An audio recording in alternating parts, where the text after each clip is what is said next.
అందరికీ మన ప్రభు అయిన యేసుక్రీస్తు నామంలో వందనాలు. నా పేరు అక్షరా దేవరాజ్. ఈ దినమున కడబూరా ఛానల్లో మిమ్మల్ని అందరినీ కలవడం నాకు అత్యంత ఆశీర్వాదకరం. మనం దేవుని వాక్యంలో ఒక అసాధారణ స్త్రీ గురించిన సందేశాన్ని ధ్యానించబోతున్నాం, దెబోరా.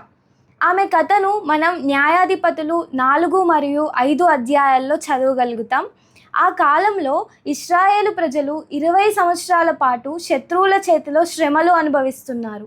భయము, నిరాశ, అణిచివేత వారి జీవితాలను చుట్టుముట్టాయి. ప్రజలకు నాయకత్వం లేదు. వారు దారి తప్పిన స్థితిలో ఉన్నారు. అలాంటి సమయంలో దేవుడు ఒక స్త్రీని లేపాడు, దెబోరా.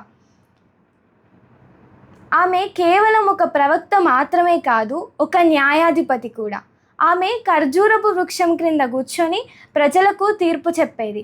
ఆమె హృదయం దేవుని స్వరాన్ని వినగలిగే హృదయం. దేవుడు బారాకును యుద్ధానికి పిలిచినప్పుడు బారాకుకు భయం కలిగింది. అతను చెప్పాడు, మీరు నాతో వస్తేనే నేను వెళ్తాను. అప్పుడు దెబోరా భయపడలేదు. ఆమె ధైర్యంగా దేవుని వాగ్దానాన్ని ప్రకటించింది. మనం నేర్చుకునే 3 ఆత్మీయ పాఠాలు. దేవుడు ఎవరినైనా ఉపయోగించుకోగలడు. సమాజం వెనక్కు నెట్టిన కాలంలో దేవుడు ఒక స్త్రీని దేశ నాయకురాలిగా నిలబెట్టాడు. దేవునికి పురుషుడు అని, స్త్రీ అని భేదము లేదు. విశ్వాసం లేకుండా దేవుణ్ణి చేరుకోలేం. నిజమైన నాయకత్వం దేవుని సమీపంలో నుంచే వస్తుంది.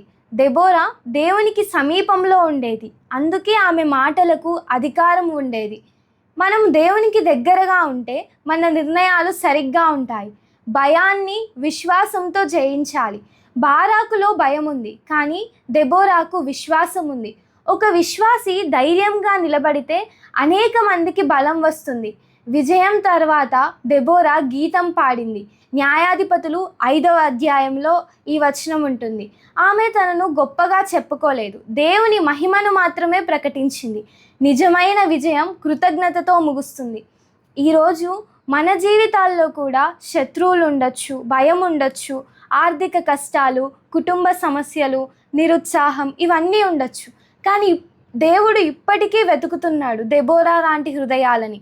దేవుని స్వరాన్ని వినే హృదయం, ధైర్యంగా నిలబడే మనస్సు, విశ్వాసంతో ముందుకు నడిచే ఆత్మ, ఇవన్నీ మనం కలిగి ఉండాలి.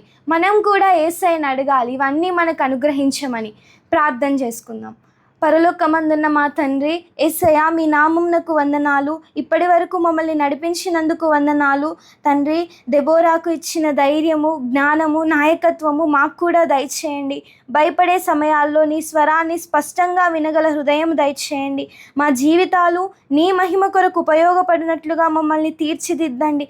దెబోరా విజయం వచ్చినాక ఎలాగైతే నిన్ను మహిమపరిచిందో మేము కూడా నిన్ను మహిమపరిచే కృప దయచేయండి. ఈ వాక్యం వింటున్న అందరినీ దెబోరా వలె మార్చినందుకు వందనాలు చెల్లిస్తూ యేసు నామమున అడుగుతున్నాను తండ్రి.